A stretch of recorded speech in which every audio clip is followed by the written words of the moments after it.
Et nous avions, avec vous, pointé les enjeux du service public de l'eau bien commun.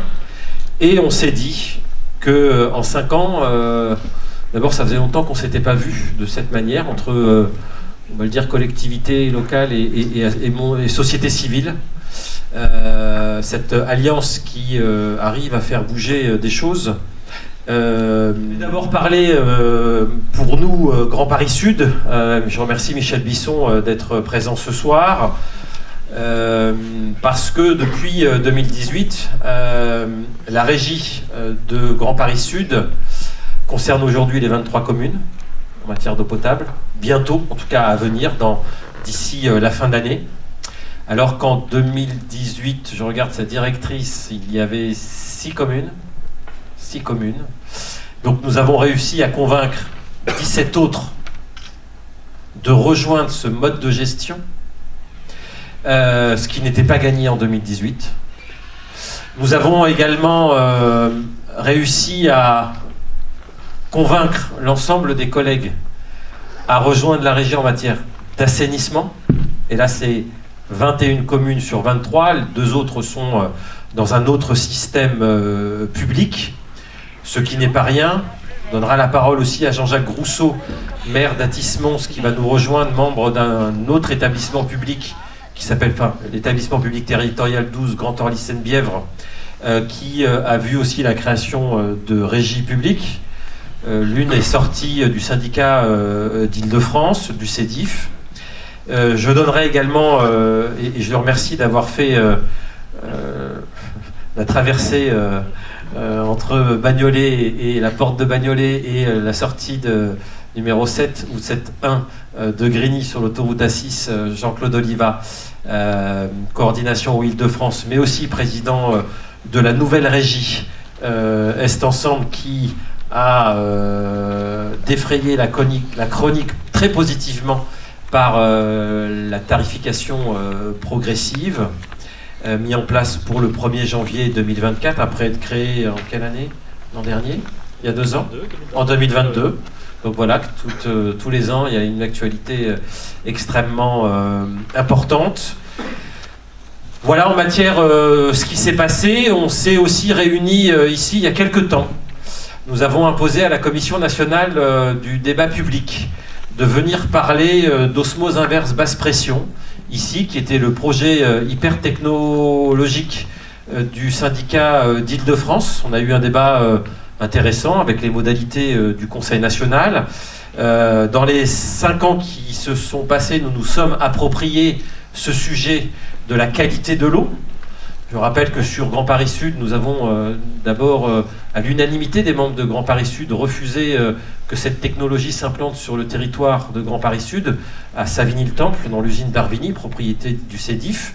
Nous avons ensuite imposé ce débat, avec d'autres bien évidemment, pour que ces questions d'eau et de qualité d'eau soient une question et citoyenne et politique, et pas en catimini. Et comme on avait encore un peu de temps sur le sujet, on s'est dit qu'on allait tenter de modifier une aberration, un monopole privé qui dure depuis extrêmement longtemps, qui est celui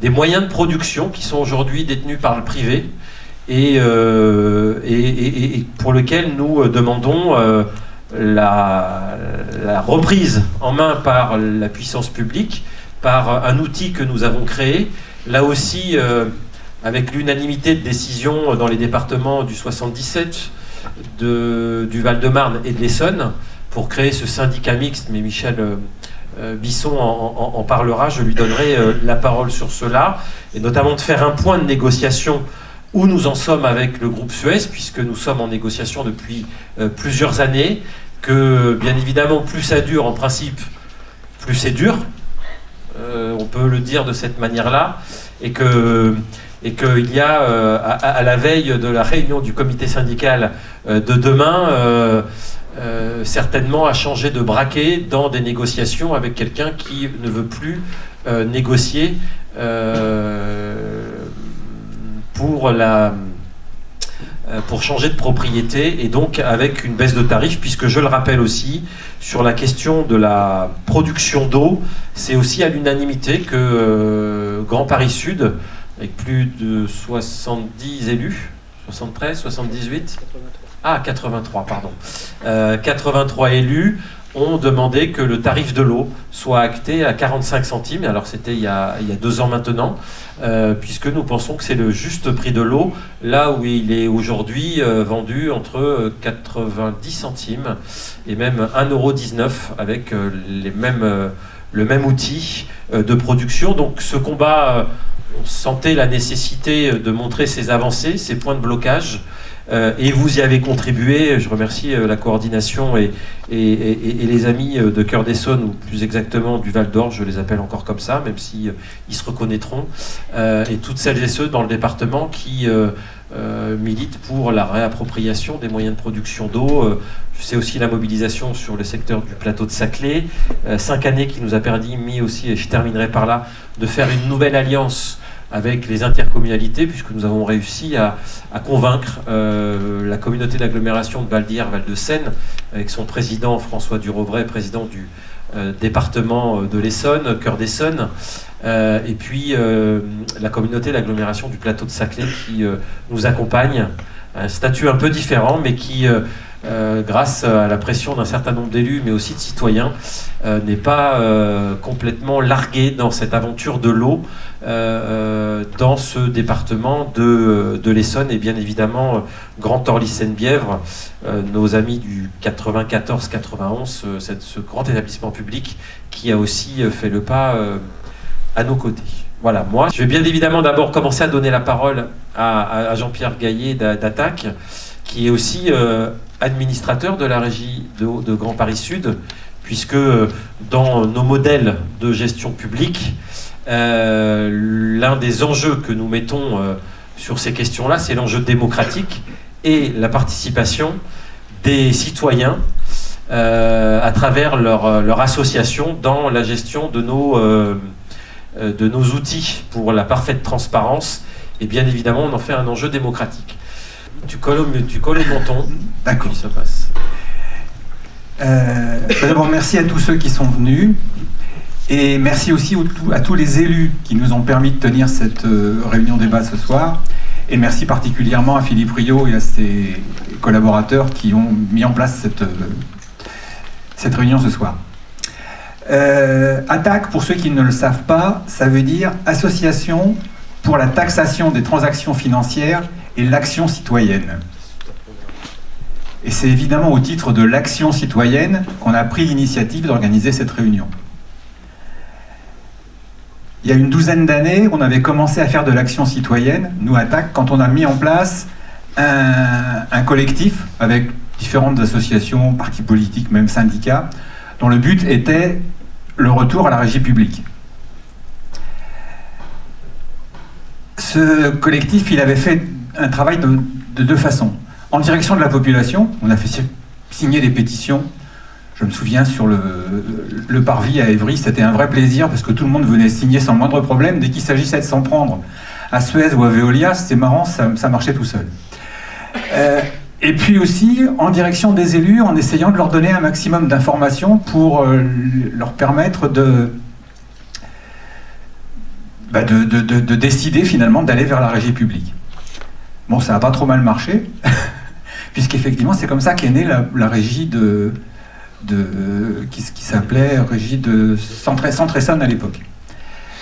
Il faut aussi peut-être remercier l'aide qu'on a eue à l'époque de la toute petite régie qui existait sur les lacs de l'Essonne, et notamment à son président Gabriel Amar, qui avait fait un excellent travail pour justement pouvoir s'adresser aux élus en leur disant voilà quel budget on gère, comment ça fonctionne, quel argent on peut espérer, quel prix on peut espérer. Et ça, je pense que ça a compté auprès des élus au même titre que l'action des citoyens. Tu le disais tout à l'heure, Philippe, c'est les 2 éléments qui sont importants. Le travail des élus et l'action citoyenne. Et alors, on veut vraiment être fidèle au cycle d'Attac. L'action citoyenne, c'est quelque chose qui compte pour nous.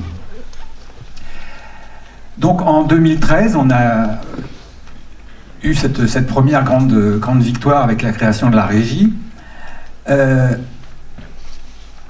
Au départ, comme l'a rappelé Philippe, il y avait 6 communes, puis 13, puis 23.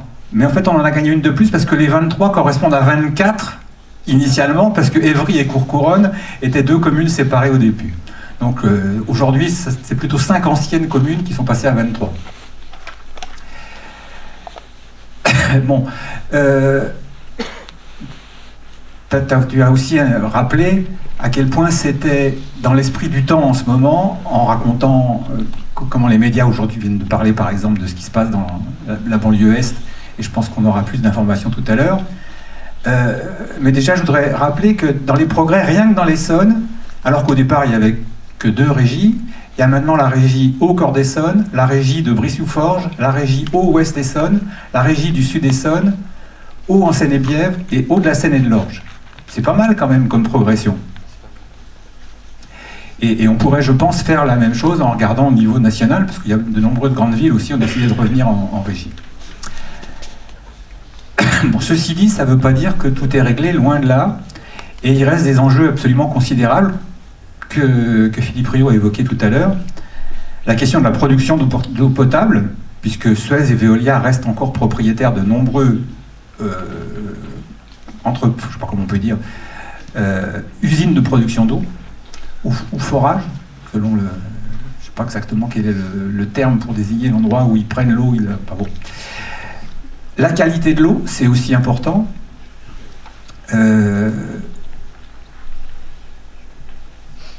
Et c'est lié au problème de pollution derrière. Je pense qu'on aura l'occasion d'en reparler dans le débat.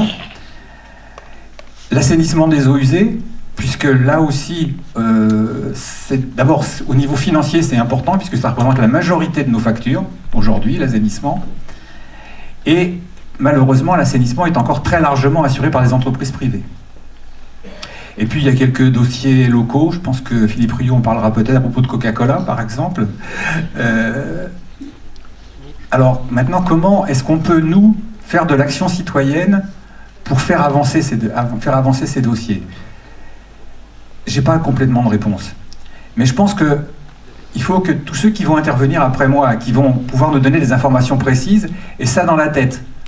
Comment est-ce qu'on peut aujourd'hui aider les citoyens à ce que les citoyens viennent vous aider? Comment faire fonctionner ça?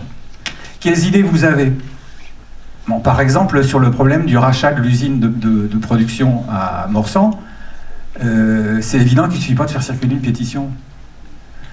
Mais je vous avoue que je ne sais pas exactement ce qu'on peut faire. Donc si vous avez des idées, on est acheteurs, hein, je pense qu'on est tous là pour ça. On ne sait pas encore de quoi s'occupent les régies. Production, distribution, assainissement. Alors, qu'est-ce qu'elles font exactement et quelles sont leurs limites? Alors, c'est à la carte. La régie de Grand Paris Sud, je viens de le dire, fait la distribution d'eau potable et l'assainissement. Je n'ai pas en tête celle de Cœur d'Essonne, fait la même chose. Celle de Brie, je n'ai pas en tête. Donc, vous faites quoi, vous les deux? L'eau potable, un peu d'assainissement et les eaux pluviales urbaines. Eau potable, assainissement, voilà. La production, en principe, on n'en fait pas. Un petit journal qui s'appelle l'Humanité Magazine. Il y a un spécial Essonne. Ah ouais. Et puis hop, en page centrale, bam, voilà. Michel Buisson.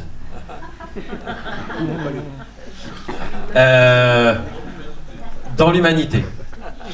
Merci Philippe, et puis bonsoir à toutes et tous, et très heureux de passer ce moment avec vous sur ce sujet tellement essentiel. L'article dans l'Humanité, il faut dire que vous savez, on vit dans un siècle où le plus important c'est les influenceurs. Voilà. Alors moi j'ai la grande chance d'avoir Philippe comme influenceur, Jackie comme influenceur, alors un peu particulier, mais comme influenceur évidemment, et puis aussi toutes les associations, et Attac évidemment en fait partie, mais je vois toutes les coordinations qui sont présentes et qui évidemment par leur mobilisation nous entraînent et d'une certaine manière poussent la réflexion là où nous devons la mener. Donc pour dire que tout cela est évidemment très précieux. Peut-être, juste avant de dire quelques mots sur la production, sur Suez et donc l'état des négociations que nous avons engagées avec eux, dire que sur Grand Paris Sud, ce que nous menons, c'est, bon, comme tous les territoires, la lutte contre le réchauffement climatique et l'adaptation. Ça passe par des politiques de transition sociale et écologique, à l'intérieur duquel il y a, je dirais, un mantra que l'on s'applique, qui est celui de la maîtrise publique. Celui de la maîtrise publique, et donc à la question qui se pose à nous avec Suez, d'abord pour dire que nous sommes, je crois, il doit rester 2 territoires en France où la propriété des outils de production appartient au privé et pas au public. Voilà. Donc on est dans d'une certaine manière ce que l'on peut considérer aujourd'hui comme une anomalie de l'histoire. Donc immanquablement le chemin est tracé, la fin nous la connaissons, sauf qu'on ne connaît pas la date ni le prix, mais en tous les cas la fin nous la connaissons. Et donc nous avons engagé très tôt, il y a je pense 4 ans maintenant, le dialogue avec Suez pour se réapproprier, puisque évidemment c'est le bon terme. Suez emploie le terme d'achat, ou de rachat, en l'occurrence pour ce qui nous concerne.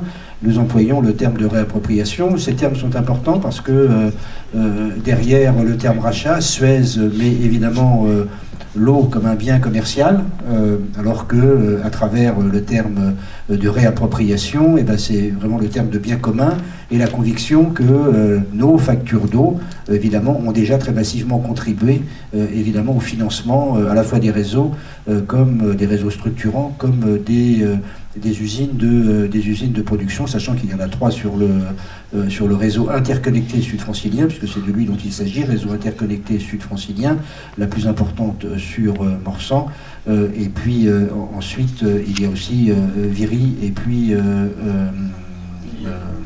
Vigneux. Voilà, merci. La plus importante étant celle de Morsan. Les négociations donc se sont engagées avec... alors oui, peut-être juste important aussi de dire que ces usines évidemment desservent 1,2 million, 1,4 million d'usagers et qui évidemment ne sont pas sur le seul périmètre de Grand Paris Sud, même si nous avons été à l'initiative de cette démarche-là, mais nous avons travaillé dans le cadre de ce que l'on appelle une alliance des territoires, c'est-à-dire faire en sorte que tous les territoires qui sont concernés, en tous les cas une majorité d'entre eux, puissent évidemment nous accompagner, ce qui très rapidement a été le cas de Valdière, Val-de-Seine, de Cœur-d'Essonne bien sûr, de l'EPT12 pour la partie qui le concerne, de Saclay, ça vient, et il nous reste encore un gros morceau qui est le PT11, EPT qui avait négocié en 2018-2019 un nouveau contrat avec Suez, donc dans une position un peu plus délicate. Il nous reste encore un peu de travail avec cet EPT qui est un gros consommateur. Suez, donc il y a 4 ans environ, négociation qui a débuté, avec à l'arrivée on sentait des points de vue qui se rapprochaient. On n'y était pas encore, on en était même encore assez loin, mais en tout cas il y avait une réelle écoute et un partage qui permettait d'espérer, après quelques mois de travail, de trouver une issue, sachant que nous travaillons sur 2 sujets, à la fois un contrat d'eau, d'achat d'eau, et en même temps un contrat de réappropriation de l'ensemble du RISF, donc des 3 usines que j'évoquais, plus des réseaux structurants, 2 contrats. Et puis est arrivé l'OPA de Veolia sur Suez, qui a gelé à ce moment-là toutes les discussions pour des raisons tout simplement liées, j'allais dire, au droit des affaires et à la nécessité de ne divulguer aucune information à qui que ce soit quand une OPA a été lancée, de manière évidemment à ne pas orienter les différents actionnaires qui pourraient racheter ici ou là. Voilà, donc on est tombé dans cette période qui nous échappait totalement et qui a duré 9 mois, 1 an, donc une période évidemment assez longue pour ensuite évidemment reprendre les négociations avec Suez et très rapidement rencontrer la nouvelle directrice générale qui depuis est devenue la présidente directrice générale de Suez France. Négociations qui ont démarré, qui ont duré quelques mois, avec de la part de la direction générale France qui était présente à ces rounds de négociation, une volonté d'écoute, de prise en compte de l'ensemble, je dirais, des exigences que nous avions, mais pour arriver au bout du compte à des solutions qui, même si elles évoluaient quelque peu, étaient quand même bien trop loin du compte, vraiment bien trop loin du compte. Nous avions décidé, à leur demande, de mener ces négociations dans le cadre d'un accord de confidentialité, de manière à préserver, je dirais, voilà, ce qu'ils considèrent comme étant des informations ne devant pas être diffusées, notamment à leurs concurrents, plus qu'au public, notamment à leurs concurrents, dans des périodes, on le voit bien, où il y a des marchés très importants, je pense à celui du CEDIF, où Suez et Veolia sont concurrents dans les histoires que l'on connaît aujourd'hui. Donc ça, on peut tout à fait l'entendre. Et cet accord de confidentialité prenait fin, bien n'est pas correct, et si elle n'est pas correcte, on arrête. N'étant pas correct, nous avons donc manifesté auprès de la direction générale de Suez que cette offre, nous ne pouvions l'accepter, et que donc on mettait fin aux négociations, on en était bien trop loin. Alors pourquoi étions-nous loin des négociations? Tout simplement parce que pour le coup, là, on a l'exemple parfait, faire plaisir à Jackie, d'une entreprise où la finance a pris le dessus sur toute autre considération, puisqu'il y a 3 actionnaires. Le 3e actionnaire, c'est la Caisse des dépôts, pour 20%, elle ne compte hélas pas. Et les 2 autres actionnaires, notamment Meridam, sont des actionnaires qui ont des fonds de pension, qui ont mis des objectifs à travers un plan quinquennal sur lequel il doit y avoir une rentabilité qui doit être atteinte au bout des 5 ans, et évidemment une valeur des actifs qui ne doit surtout pas descendre, puisqu'elle a été rachetée à ce prix-là. Voilà. Et la direction générale avec qui nous négocions, enfermée dans ce cadre-là, ne pouvait faire une proposition acceptable, puisqu'il n'en avait absolument pas les leviers. Voilà. Donc on arrive à une situation où la proposition est inacceptable, où la négociation, on voit bien que dans le contexte actuel, dans le cadre actuel fixé par les actionnaires, nous ne pouvons aller plus loin. Nous avons demandé à rencontrer les actionnaires pour expliquer, à tout le moins, voilà. Cela, les actionnaires n'ont absolument pas donné suite, voilà, donc c'est d'une certaine manière une fin de non-recevoir. Et donc, nous allons décider demain matin des suites à donner, sachant que les suites à donner, pour nous, sont deux ordres. D'abord, des suites juridiques, évidemment, et puis des suites politiques. Les suites juridiques ont un objectif, celui de forcer Suez à provisionner à travers... les suites juridiques, c'est donc un certain nombre de dossiers que nous devons présenter, qui obligera Suez à déposer évidemment un certain nombre de recours, ce qui aura comme avantage, entre parenthèses, évidemment, de les obliger à encore ouvrir un peu plus leur compte, ce qui nous permettra de mieux comprendre évidemment un certain nombre de poches que nous ne comprenons pas bien encore dans la tarification de l'eau, notamment ce qui remonte à la maison mère.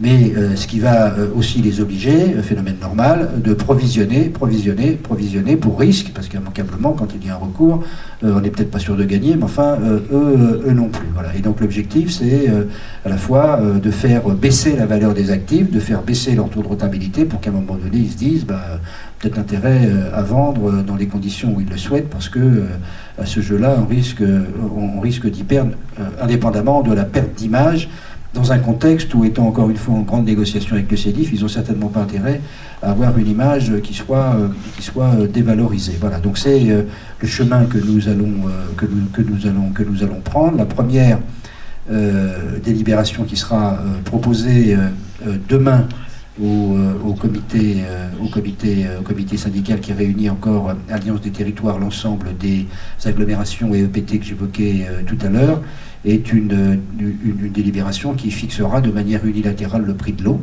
Voilà, donc on l'avait déjà fait sur Grand Paris Sud, mais nous ne l'avions fait que sur Grand Paris Sud. Il y avait eu une délib d'intention de Cœur-d'Essonne, il n'y avait pas eu de délib pour Valdières, Val-de-Seine. Là, pour le coup, nous allons prendre une délibération pour les 3 agglomérations plus l'EPT, fixant le tarif de manière unilatérale à la valeur que l'on considère comme étant la bonne valeur. C'est-à-dire, on n'est pas Là, pour le coup, il n'y a pas de négociation. C'est un travail très technique qui a été fait et qui permet de dire que la valeur, elle est à telle hauteur. Alors, si je dois donner quelques éléments plus concrets en termes de valeur, nous avions calculé, y compris avec les services de Suez, c'est Jackie, qui est très bon en mathématiques, qui avait travaillé.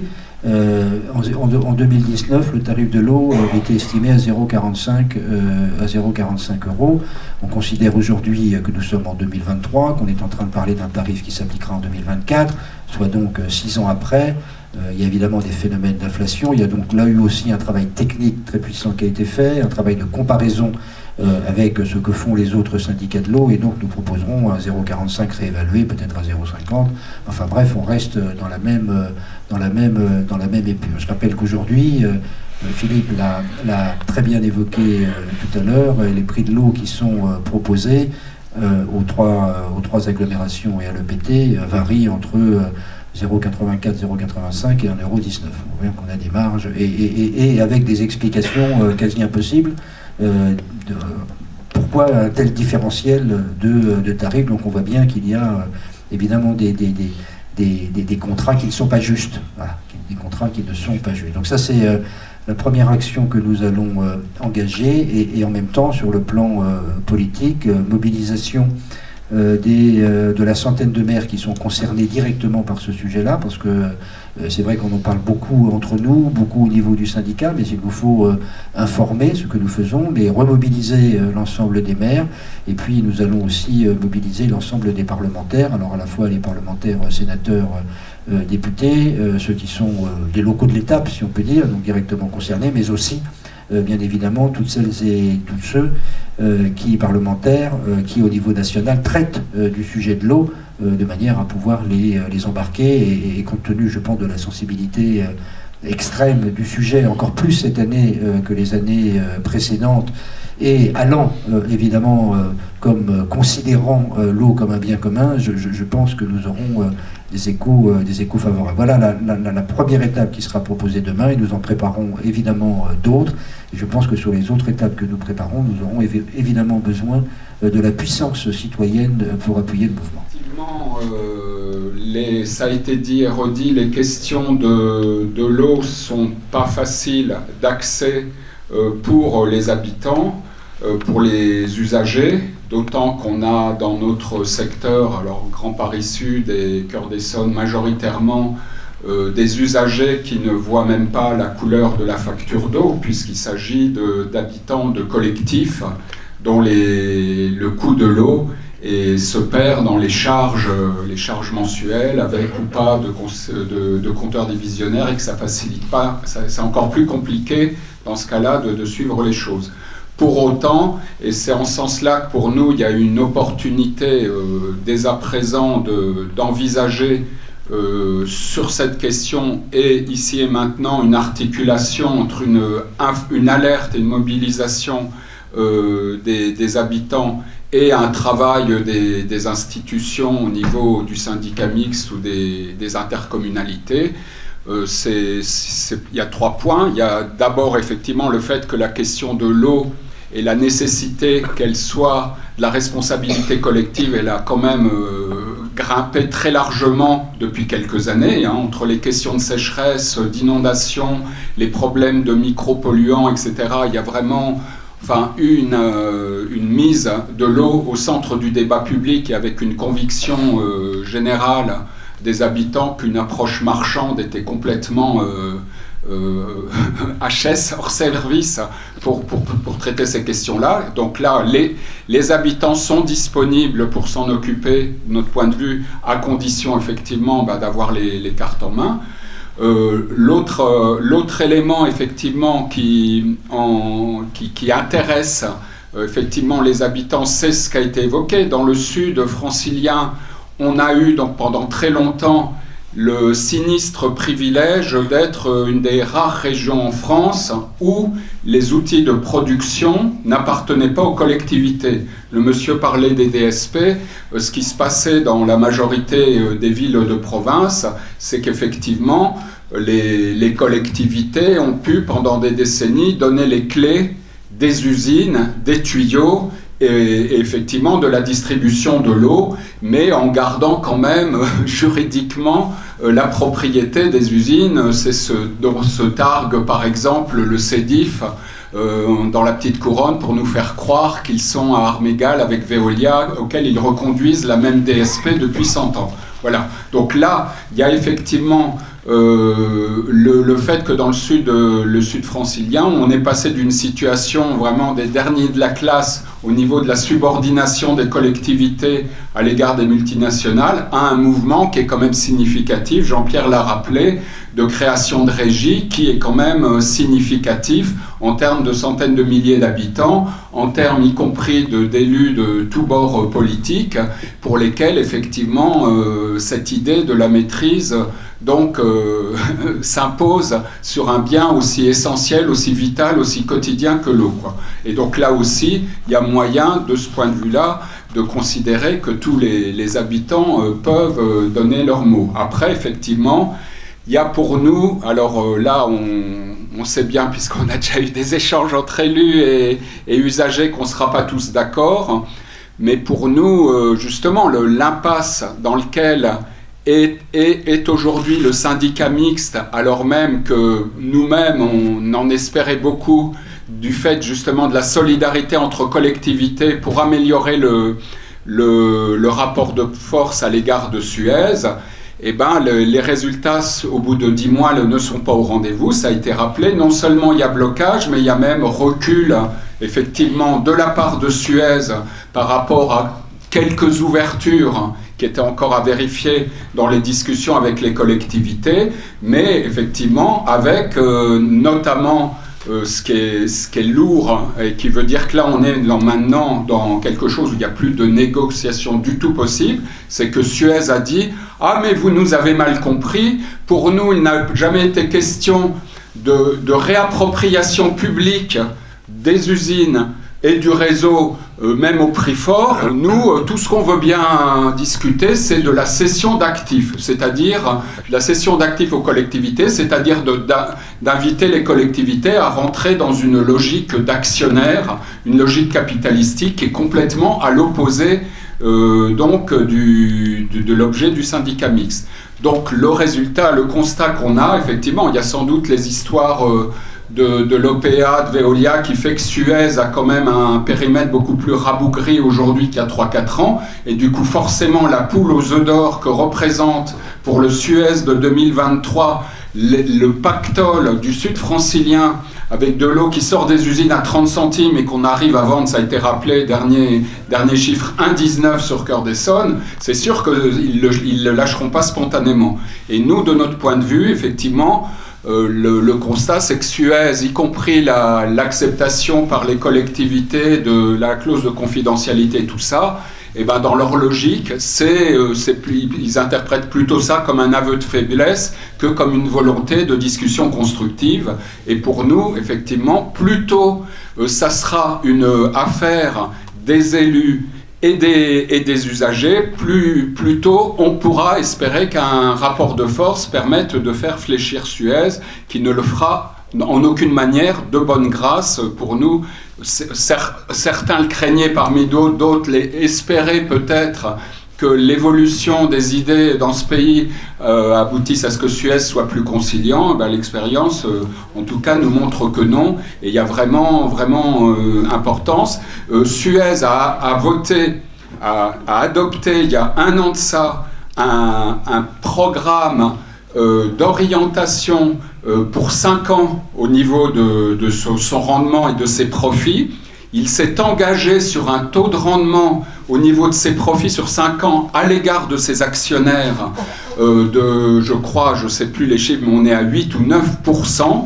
C'est évident que cet engagement pris à l'égard des actionnaires, et y compris la Caisse des dépôts d'ailleurs, qui dépend d'un conseil de surveillance dirigé par les députés de la majorité présidentielle, hein, au passage. Donc voilà, donc ce plan-là est incompatible avec la réappropriation et même à la vente à un prix qui correspond au prix réel de la part de Suez. Suez dit, il faut que tout le monde le sache ici, nous on est légitime pour vous racketter, parce que nos actionnaires nous ont donné cette mission, c'est à eux qu'on rend des comptes.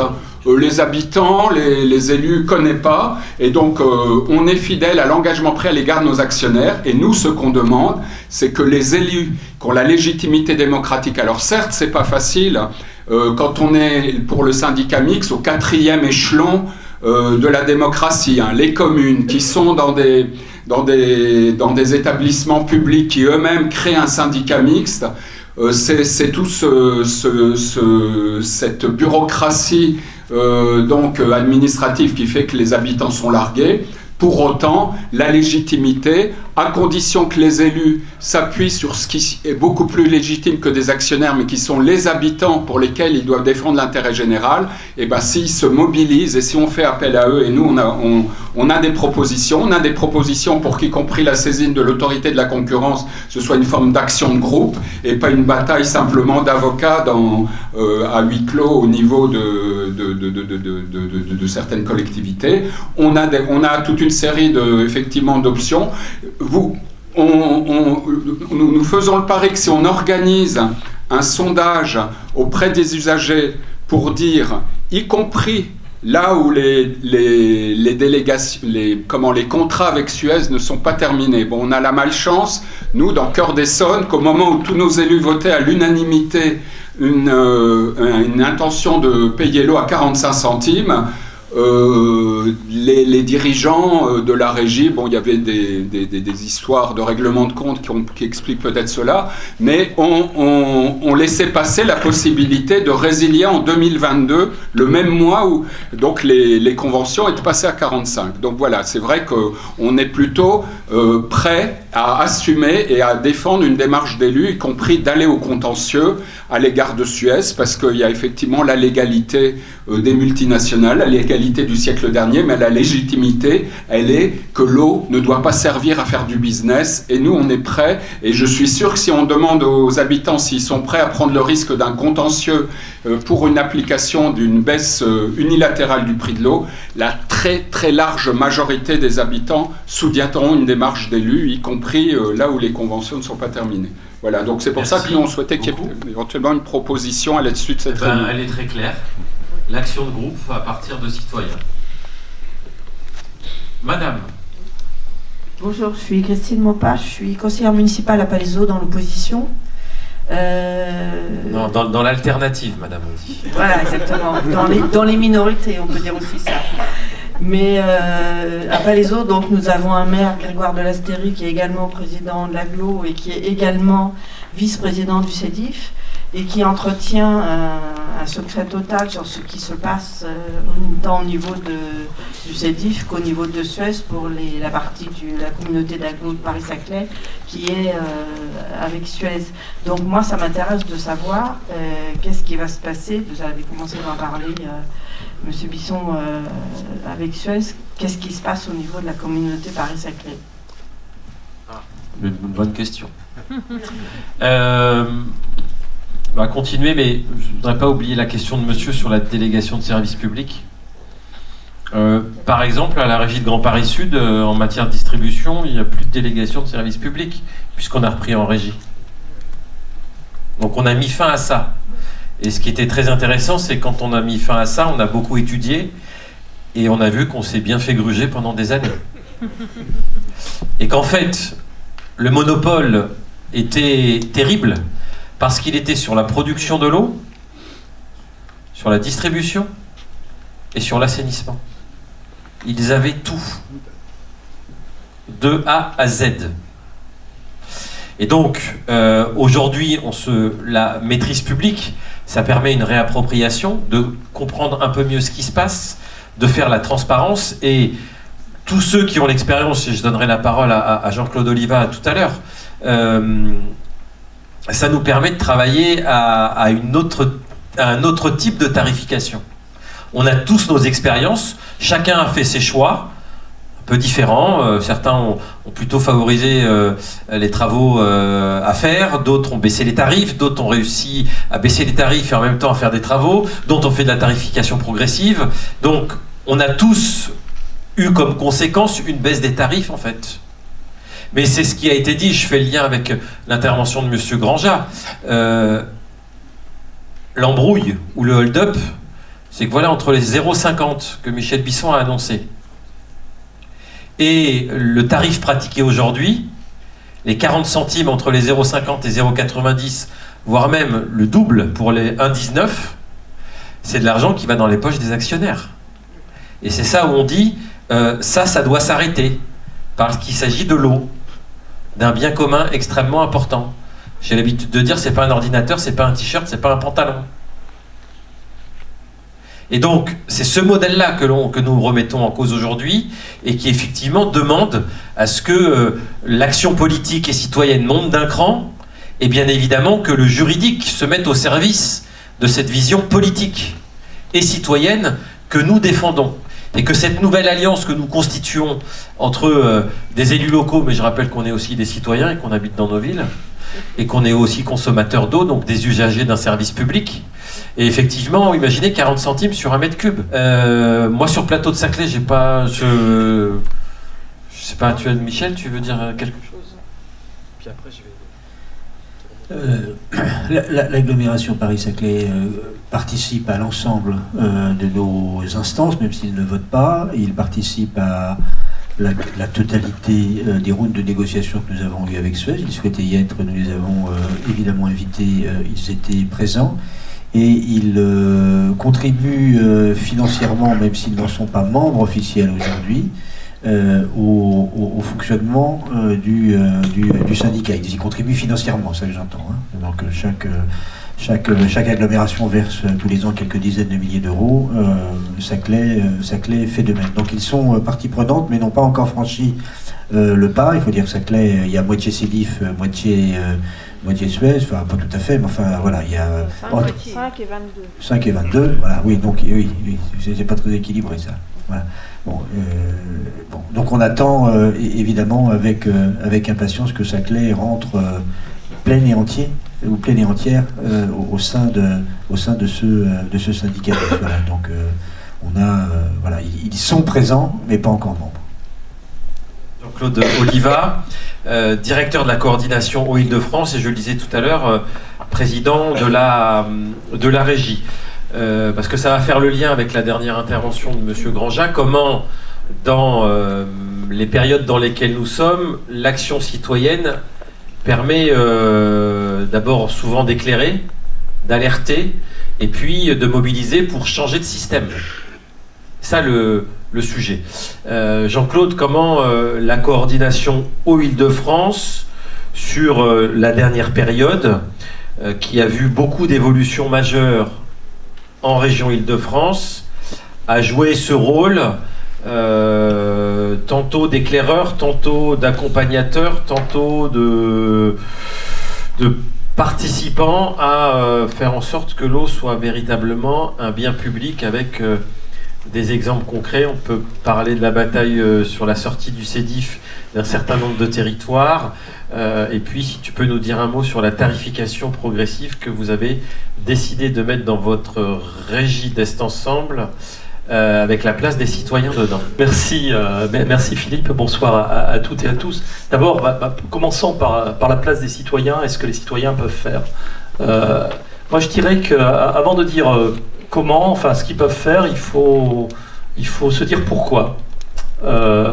Pourquoi les citoyens sont appelés à jouer un rôle important à la fois dans ces batailles, mais je dirais plus globalement dans la gestion de l'eau.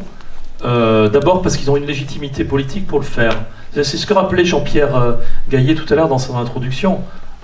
Aux côtés des élus, il y a des mouvements citoyens depuis des années, ici, dans toute l'Île-de-France, dans toute la France, qui font qu'aujourd'hui on arrive à ces changements importants. Voilà, donc il y a une légitimité politique des citoyens pour intervenir sur ces questions. Il y a une légitimité aussi économique, parce que vous savez, c'est les usagers qui payent tout dans le domaine de l'eau. Le service public de l'eau, le service public de l'assainissement, ils sont financés exclusivement par la facture des usagers. Et donc, voilà, c'est pas les collectivités qui financent, c'est pas vos impôts, c'est vos factures. Et donc ça fait que, il faut que que les usagers puissent dire leurs mots. Ils ont toute légitimité pour dire leurs mots. Après, comment ça peut se faire? Ça peut se faire, je dirais, ça peut se faire de différentes façons. D'abord, là, ce qu'on voit dans toutes les nouvelles régies qui se mettent en place depuis des années, il y a vraiment un tournant en région parisienne. Je dirais le grand tournant, ça a été le passage, le retour de Paris à la gestion publique en 2010. Dans toutes ces expériences-là, ce qu'on voit, c'est que les usagers, il y a des représentants d'associations, des représentants des fois de collectifs citoyens, d'usagers tirés au sort, enfin il y a plus différentes modalités qui se retrouvent en position de décision dans les conseils d'administration de ces régies.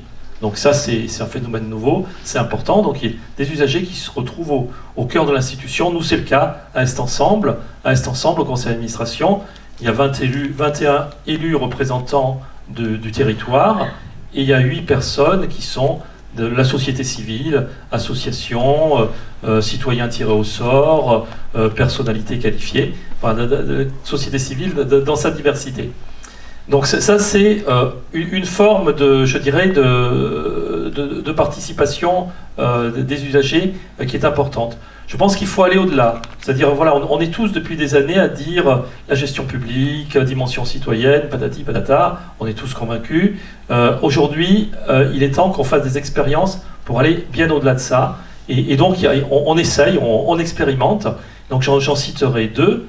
Celle de Grand Lyon, effectivement, la métropole du Grand Lyon, elle a décidé de passer en gestion publique et s'est constituée, avant même la régie, s'est constituée une assemblée de l'eau, regroupant une centaine de personnes volontaires. Et ces gens ont commencé à travailler sur toutes les questions, ces citoyens ont commencé à travailler sur toutes les questions de l'eau. Ils ont été consultés d'abord sur la régie elle-même, c'est-à-dire quelle forme la régie, comment elle devait être organisée, quelle devait être la forme de cette régie. Il y a plusieurs statuts possibles pour les régies, etc. Ils ont après été sollicités pour envoyer des représentants au conseil d'administration de la régie. Et puis là, en ce moment, ils sont eux aussi en train d'établir une nouvelle tarification. Et pareil, ils travaillent sur la nouvelle tarification. Et c'est même des citoyens qui ont fait une proposition de tarification aux élus, avec le soutien des services. Donc vous voyez, une place des citoyens quand même très très importante. À Est Ensemble, le processus est un petit peu différent. Mais en fait, ce qui s'est constitué, c'est un espace citoyen qui s'appelle un forum citoyen de l'eau, qui est constitué par les associations qui, depuis la création d'Est Ensemble, depuis 2010, militaient pour la gestion publique de l'eau. Donc ça, c'est pas un espace institutionnel, c'est à côté de la régie, c'est un espace de vigilance citoyenne, d'information et d'aiguillon aussi, pour être sûr que la régie, elle aille toujours dans le bon sens. Vous voyez, c'est une diversité, je dirais, de formes d'intervention qui est importante. Alors, comment je vois bien les difficultés auxquelles vous faites face ici dans le rapport de force un peu compliqué avec Suez. Quels sont les outils qu'on peut utiliser avec les citoyens, ou outre ce qu'on a déjà un peu évoqué? Moi, il y a un outil qui me semble digne d'intérêt, c'est celui quand même de la consultation directe des citoyens, quelle que soit sa forme. Ça peut être une votation, ça peut être un référendum local.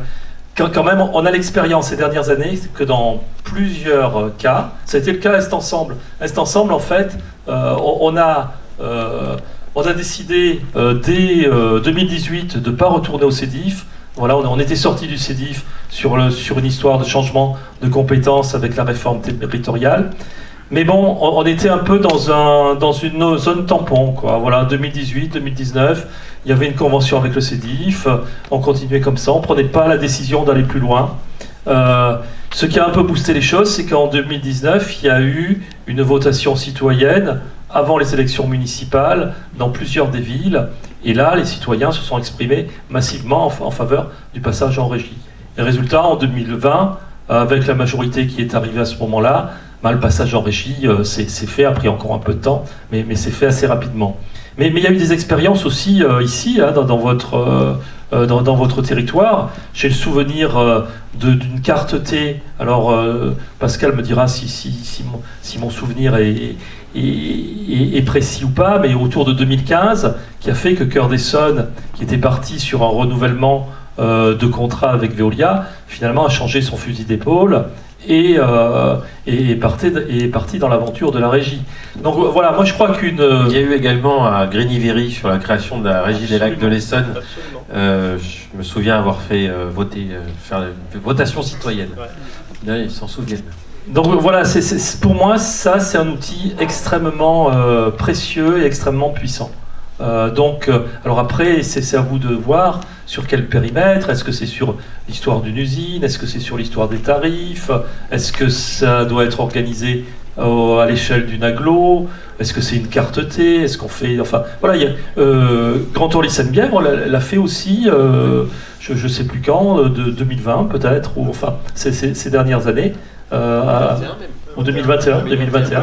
Donc voilà, pour les citoyens, et en fait, et moi alors j'ai le souvenir justement à Est Ensemble en 2019, par exemple dans ma commune à Bagnolet, donc on a fait la votation citoyenne, mais c'est pas seulement le fait de voter, c'est-à-dire on a fait une vraie campagne, voilà, donc on a fait un débat public dans la salle du conseil municipal, une délégation contradictoire, une délégation du CEDIF était là, avec un des vice-présidents du CEDIF, notre association était là, il y a eu dans le journal municipal tout un dossier avec avis contradictoires des uns et des autres.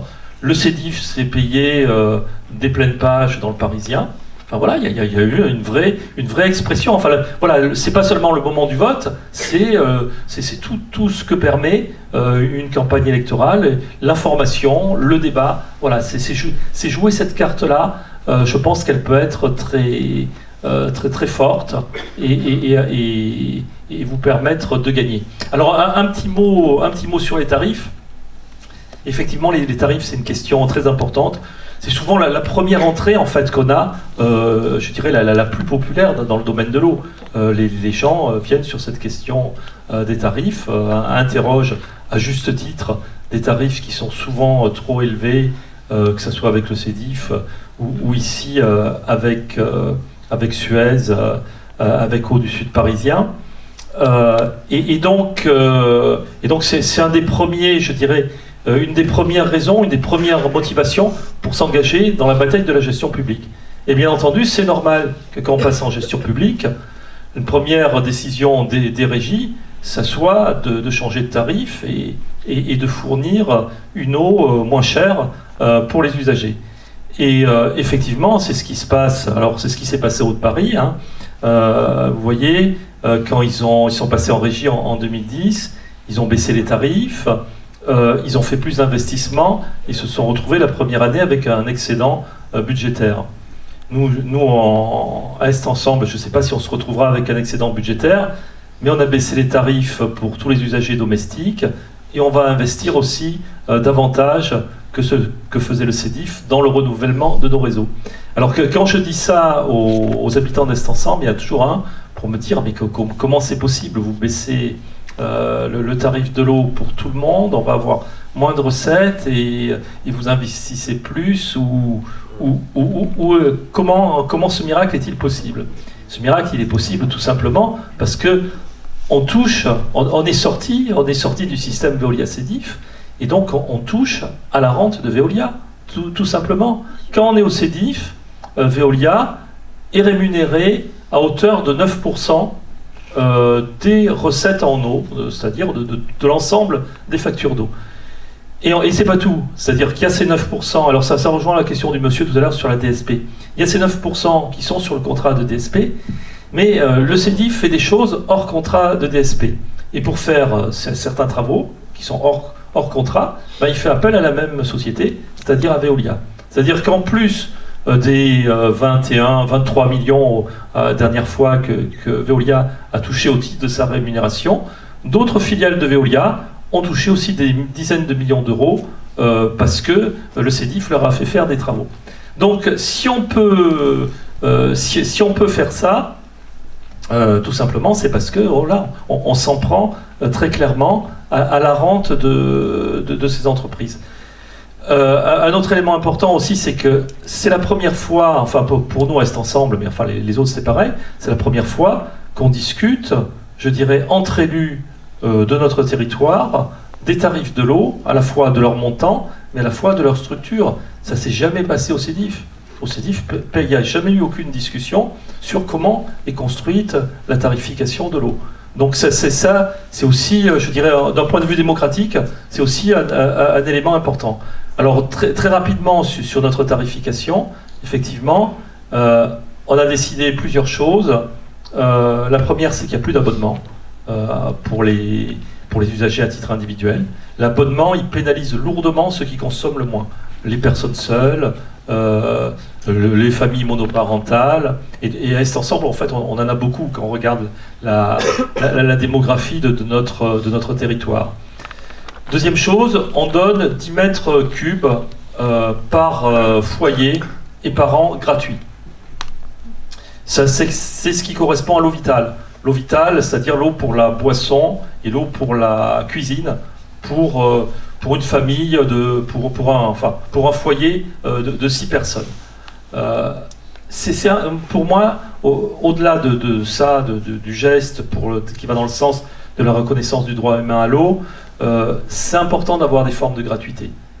C'est avec ces formes de gratuité qu'on remet en cause la marchandisation de l'eau, qu'on fait réfléchir aussi tout le monde à ce que c'est justement, qu'est-ce que c'est finalement, qu'est-ce qu'il y a derrière ces histoires de tarifs, comment ils sont construits, pourquoi il y a des tarifs, qu'est-ce qu'on paye au juste. Et la gratuité, ça fait réfléchir à ça. Et après, on a une tarification progressive qui va, l'échelle, je dirais la tranche maximale, c'est quand on consomme plus de 140 mètres cubes par an.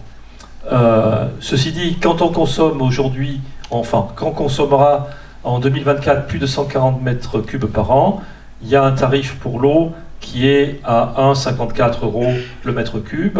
C'est moins que ce que payaient les gens dans l'habitat collectif des 30 ou 80 mètres cubes d'eau.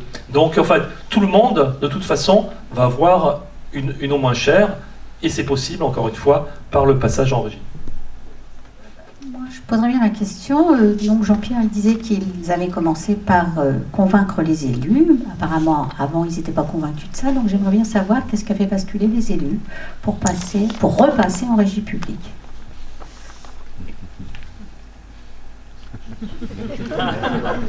Ah ben, écoutez, moi je me rappelle plus, c'était il y a longtemps.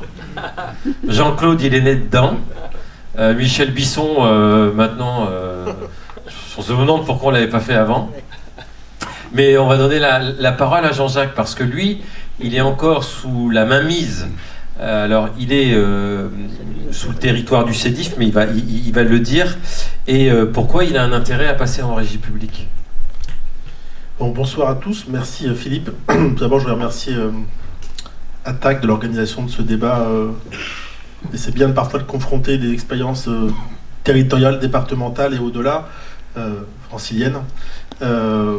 Remercie Philippe et Michel parce que grâce à eux, avec eux, j'ai beaucoup appris aussi il y a quelques années. Et puis je voudrais remercier, avant de commencer mes propos, par saluer Jackie Bortoli qui...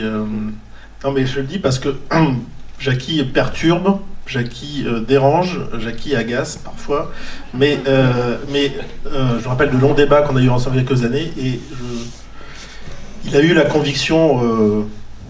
avant beaucoup, qu'il fallait déranger, perturber, bouleverser le système. Et quand on s'attaque à la montagne de l'eau, qui n'est pas le truc citoyen le plus sexy, hein, les habitants, ils aiment vous parler de sécurité, de nid de poule, de vitesse, d'éducation, d'école, voilà.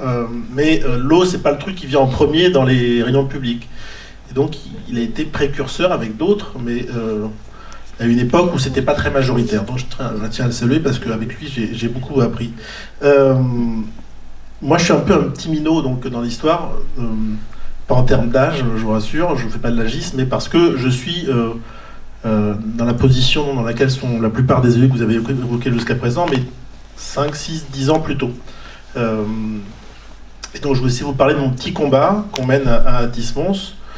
pour, là aussi, essayer de participer à ce mouvement d'histoire qui est en train d'être écrit en Île-de-France, en France, de remise en cause d'un système qui est centenaire, en tout cas, pour notre territoire. Donc, juste pour vous situer, Athis-Mons, 36 000 habitants, on est membre d'une intercommunalité qui s'appelle Grand Orly-Seine-Bièvre. 24 communes dans le Val-de-Marne et dans l'Essonne. Il y a 3 ans, moi je suis devenu maire en 2020, il y a 3 ans, sur ces 24 communes, il y avait 18 qui étaient au CEDIF, donc qui avaient mutualisé ses compétences, enfin transféré les compétences à un syndicat intercommunal public. C'est ça la différence avec le système Suez, où les villes ou les intercos déléguaient au privé. Là, la compétence est gérée par un syndicat intercommunal de 133 communes, le CEDIF, présidé par Santini, et qui avait un système d'affermage avec Veolia depuis 100 ans. Il y a une nouvelle concession, j'en parlais tout à l'heure, qui est mise en place pour 2025-2037. Donc 18 communes CEDIF, 5 communes Suez, et une commune en régie qui est Viry-Châtillon. Et donc un phénomène très majoritaire tourné vers le privé. Veolia pour 18 communes, 5 pour Suez. Une commune sur 24, ça c'était en 2020. Comme chez toi, 9 communes ont fait valoir leur intention en 2016, au moment de la création de ces nouvelles intercommunalités, de sortir du CEDIF, ce qui était possible en 2016. 9 communes du Val-de-Marne, toutes de gauche, ont fait valoir leur volonté de sortir du CEDIF et d'exploiter une régie. Je ne vais pas vous les citer parce que j'en ai oublié une ou deux, mais Arcueil, Cachan, Vitry, Clément-Brissette, Ivry, bref, Chevilly-la-Rue, Fresnes, enfin toutes les communes de gauche du Val-de-Marne. Et petit à petit, il y a aussi, comme chez toi, il y a eu un mouvement un peu long. En tout cas, la régie existe maintenant, après moult tractations, négociations, appropriation, votation citoyenne. La régie existe pour ces 9 communes depuis le 1er janvier 2023 et elle se met en place progressivement. 9 communes. À côté, il y a les 5 communes de Suez qui ont décidé d'arrêter leur DSP. Sur les 5, il y en a 4 qui sont allés au bout de l'exercice. Savigny-sur-Orge, Paris-Vieille-Poste, Morangis et Villeneuve. Saint-Georges. Mais maintenant, les deux Villeneuve sont... Donc 4 communes de droite qui ont décidé de rompre le système Suez pour créer leur propre régie. 4, 9. Il y a une commune, Valenton, qui était chez Suez, qui a décidé, elle, je vais reprendre tout à l'heure, d'aller vers le CEDIF. Donc aujourd'hui, alors les 4 communes de chez Suez vont intégrer cette nouvelle régie au 1er janvier 2024. Donc, si vous avez bien suivi mon raisonnement, il y avait une commune sur 24 en régie il y a 5 ans, et maintenant, il y en a 9 plus 4 plus 1, 14 communes qui, au 1er janvier, seront en régie dans ce territoire, de gauche et de droite. Il y a un an, on a fait valoir, on a commencé à travailler avec la régie qui existe à Grand Orly-Seine-Bièvre, le retrait de la commune d'Athis-Mons, avec une autre commune qui a fait valoir la même intention, c'est Villejuif. Donc si vous reprenez les calculs de tout à l'heure, les 9 passeraient à 11, plus 4, plus 1, on serait 16 sur 24. Donc Athis-Mons et Villejuif ont fait valoir leur intention de quitter le CEDIF. Pourquoi on l'a fait Encore une fois, vous avez 10 000 fois mieux expliqué que moi toutes les raisons qui expliquaient ces choix. Il y a la conviction, que Philippe a très bien dit à l'instant, la conviction politique de se dire que ce bien universel devait être géré par la puissance publique directement, même si chez nous c'est un peu différent parce que le CEDIF est une incarnation publique. Donc le naufrage démocratique du CEDIF, on le doit à nous, à 133 maires qui se complaisent à venir une fois tous les 3 mois, moins de temps possible, voilà, avec un déjeuner derrière, dans une instance syndicale où on décide de rien. Et quand on n'est pas membre du bureau, et je ne suis même pas sûr, pour répondre à votre question, madame, que dans le bureau du CEDIF, tout soit très clair. Donc, il y a cette conviction, mais Et après, moi je le dis aussi, hein, peut-être que ça... C'est pas qu'une question idéologique. Parce que si on fait de l'idéologie, ça veut dire qu'il y a des communes qui n'ont pas droit, et d'autres qui ont droit, ou qui peuvent y prétendre. Enfin, je rappelle le mouvement qui a été commencé il y a 15 ans sur le territoire, on va citer les noms, Bertrand Delanoë à Paris, Gabriel Amar à Viry, Manuel Valls à Évry. Enfin, voilà. Et qu'aujourd'hui, on voit que ce mouvement, je pense qu'on ne peut pas remettre en cause, qui sera historique et qui va faire des petits, il va dépasser tous les clivages politiques. Brigitte Vermier, présidente maire de Morangis, et présidente de la régie Savigny, par Réveil Poste, Villeneuve et Morangis. Voilà, on n'est pas dans le même parti politique, pas la même famille politique, mais elle a compris l'intérêt de ce phénomène-là. Et donc, pourquoi ? C'est parce que aussi, au-delà de l'idéologie, les régies publiques qui existent, dans des petits territoires comme dans des grands territoires, dans les métropoles, il y a celle de Nice, qui a été, qu'on pourrait citer aussi, ont montré que, en fait, on savait gérer, mieux gérer, avec une tarification plus intéressante pour les citoyens, pour les habitants, en régie. Enfin, moi, je suis maire, je suis pas dingue. Si je, il y a un maire un jour qui m'a dit la liberté n'a pas de prix. Je lui dis je suis pas d'accord avec toi. Si aujourd'hui on me dit pour passer du CEDIF à la régie c'est plus 15 centimes pour les habitants, je dirais non. Donc moi on a éprouvé sur notre territoire et ailleurs que là où les régies passaient, ça fonctionnait, ça roulait. Ça fait mal parfois à des grands groupes, mais ça fonctionne. Il y a le système de l'appropriation démocratique aussi, se dire pouvoir prendre des décisions, rendre compte de nos décisions. À des habitants dans des réunions publiques. Aujourd'hui, j'en suis incapable parce que nous ne décidons de rien. La politique tarifaire est importante chez nous. On est passé sur le service de l'eau. Hein. Donc, on est passé de 1,30 à 1,46 le mètre cube entre 2020 et 2023 au CEDIF, plus 16 centimes. Et sortir de CEDIF aussi, c'est de se dire ne plus vouloir subir les choix du CEDIF, avec ce qui va nous tomber dessus, c'est-à-dire qu'ils vont y arriver, hein, le nouveau système, l'osmose inverse, qui va être mis en place, c'est 40 centimes de plus pour le mètre cube, malgré le débat public qui a été très controversé. Ça veut dire, là aussi, la volonté de ne plus subir les choix du CEDIF, qui nous amènent dans le mur, et sur lesquels on ne peut pas du tout influer. Et donc, on a voulu, plein de toutes ces raisons-là, et puis il y en a d'autres, faire avoir une politique tarifaire, ça c'est un vrai sujet. Comment est-ce qu'on peut décider de tarifs, une politique sociale de l'eau, parler de pédagogie aussi auprès des écoles, etc., etc. Plein de raisons, on a fait valoir ce choix. Nous, on est allé assez vite, hein, il y a eu très peu d'appropriation citoyenne parce qu'on avait ce couperet calendaire qui arrivait, c'est qu'on voulait délibérer le plus vite possible pour pouvoir, après avoir mené quelques études, pour pouvoir sortir du CEDIF avant la nouvelle concession qui commence en 2025. Donc on a délibéré le 5 juillet à Athis, au mois de mai à Villejuif. Et ce qui s'est passé, c'est que normalement on se dit une incarnation démocratique, le conseil municipal décide de sortir du CEDIF une compétence que la ville, via l'intercommunalité, peu importe, exerce.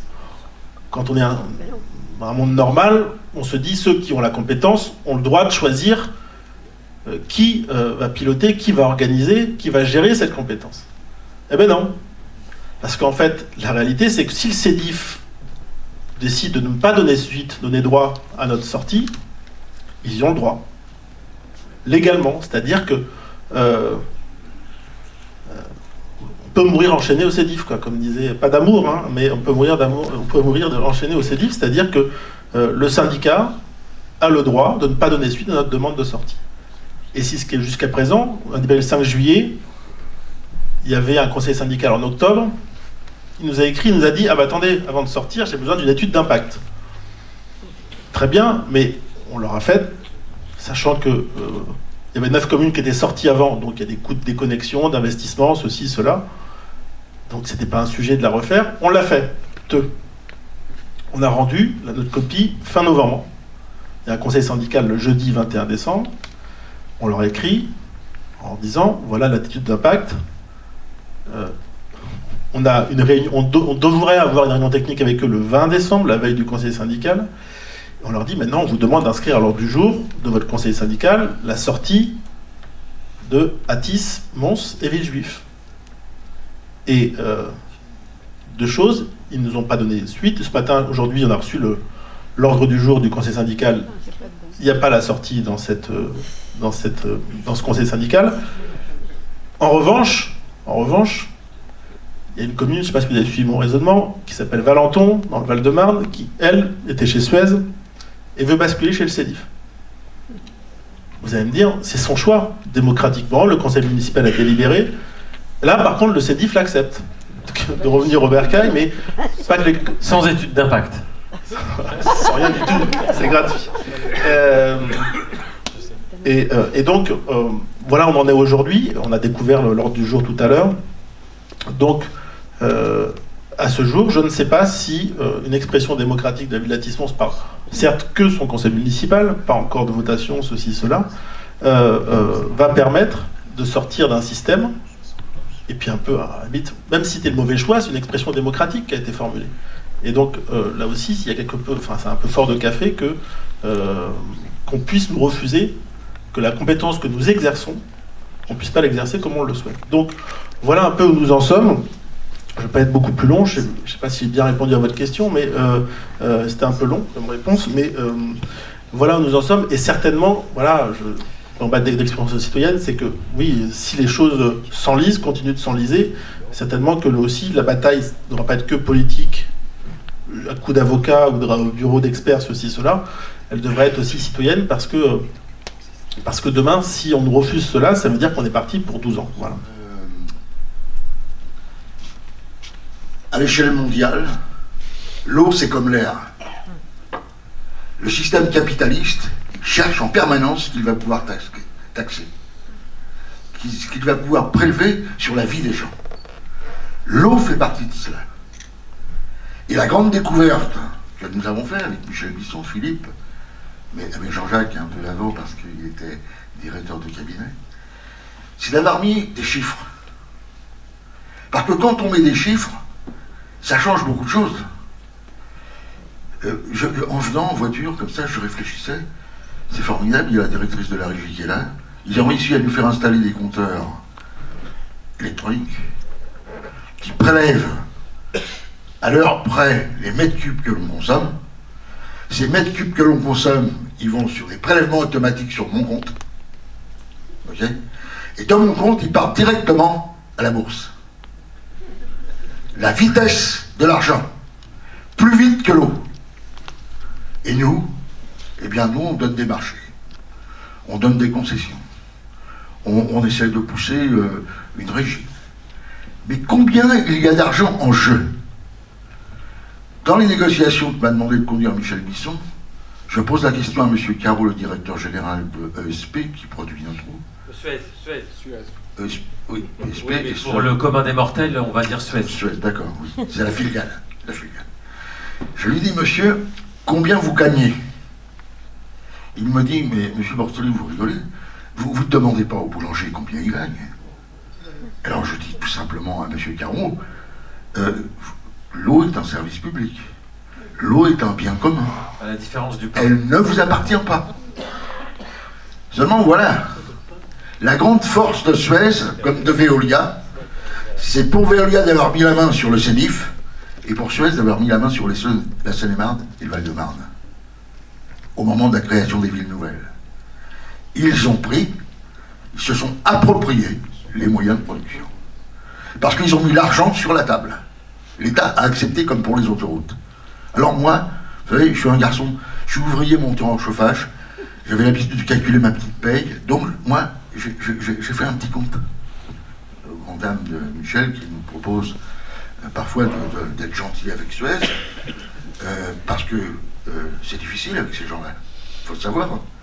C'est des gens qui manient, ils font de la politique, ils manient la caresse, le sourire, la gentillesse, le tutoiement, ils manient tout cela. Seulement, moi, j'ai été regardé dans le portefeuille. Alors, dans le portefeuille, je vous donne quelques chiffres. Sur le RISF, c'est 78 millions de mètres cubes. Ils nous le facturaient à 0,70. Ça fait, tout simplement, 54 millions par an dans la poche. Alors, bien sûr, Guillaume Bortoli, avec tes comptes d'apothicaire, là, le plombier zingueur, Combien ça leur coûte? 28 centimes. C'est pas moi qui le dis. À force de négocier, on leur a fait cracher. Combien ça coûte? 28 centimes. C'est-à-dire qu'en définitive, je ne devrais leur payer que 21 millions. Mon syndicat, les soldes, 21 millions. Ils encaissent 54 millions. Ça veut donc dire qu'il y a 32 millions par an qui vont chez les actionnaires. Vous comprenez pourquoi Meridiam, GIP, qui ont racheté Suez, quand ils ont vu le rendement qu'il y avait, ils se sont dit, il faut 5% de plus là-dessus, ça va être de la gomme. Donc ils résistent à Michel Bisson. Et Michel Bisson, avec ses petits bras, qui ne sont pas plus gros que les miens, il a du mal, il va falloir lui donner un coup de paluche. Et vous, les associations, il va falloir vous sortir il va falloir alerter les gens. Et je dis aussi, les élus, il va falloir qu'on alerte les gens, là. Il y a trop d'argent en jeu. Et qu'est-ce qui se passe? Comme ils sont directement dans mon compte en banque à moi et qui font le prélèvement, c'est en flux tendu, ce pognon-là, il travaille à l'échelle mondiale. Vous vous rendez compte? Demain, ça sera comme ça sur l'air, si on ne fait pas attention. Ils taxeront l'air. Voilà. C'est ce qu'ils sont arrivés à faire avec le CEDIF et avec Suez. Ils sont arrivés à faire qu'on ne peut pas faire sans eux. Et la force de Michel Bisson, de Philippe Rio, de Rousseau, parce qu'il a raison, on s'est feuilleté assez souvent sur toutes ces questions, eh bien, c'est avoir compris que finalement, on n'avait pas besoin d'eux. Alors, ça nous a conduit à considérer que, n'ayant pas besoin d'eux, est-ce qu'on peut le faire tout seul? Bien sûr qu'on peut le faire tout seul. La preuve, à Viry-Châtillon et à Saint-Régis, à Grigny, on a décidé de le faire tout seul. Et puis si on le faisait tout seul à l'échelle de tout le département, de toute l'île de France, et vas-y Gaston, ça démarre partout parce qu'on n'a rien inventé. Parce qu'avant d'avoir la mainmise de Suez, c'était notre propriété. C'est pour ça que le président Bisson, il parle de réappropriation. Parce qu'à l'époque, avant 1970, c'était nous qui étions propriétaires. Donc, qu'est-ce que l'on dit? On veut se réapproprier. Alors, on veut se réapproprier en justifiant chaque centime mis sur le prix du mètre cube aujourd'hui, c'est des dividendes énormes. 78 millions de mètres cubes sur nos pieds qui circulent. En ce moment, ça coule, ça y va. Donc, moralité, c'est à ça qu'il faut mettre fin. Il va y avoir des décisions extrêmement importantes prises à notre syndicat. Je dis simplement, je disais à Adrien Dorin, il faut qu'on garde notre communication, parce que les habitants, ils ne sont pas au courant de tout ça, ils ne savent pas. Ils ne savent pas, ils croient que l'eau... Je suis plombier. Mon boulot, ça a été d'installer des robinets dans les salles de bain et dans les... Voilà. Mais l'eau, c'est tout à fait naturel, le robinet, il n'y a pas de problème. Les enjeux financiers autour de l'eau sont exceptionnels. Voilà, vous avez vu les chiffres. Voilà, merci. On va bientôt terminer, mais il y a quelques prises de parole. Alban. Bah tiens, c'est bon. Ah bah c'est bon. Merci. Et ensuite, j'ai Ganesh. Donc, effectivement, je suis donc et puis Villeneuve là-bas. Membre de l'association AECPS et entre autres également l'ATTAC. Donc, je voudrais quand même faire effectivement. Pardon, est-ce que c'est pareil sur ESP, c'est Suez, et l'association EPS, c'est quoi? Aglo, Communauté Paris Saclay. D'accord. Aglo avec apostrophe EAU.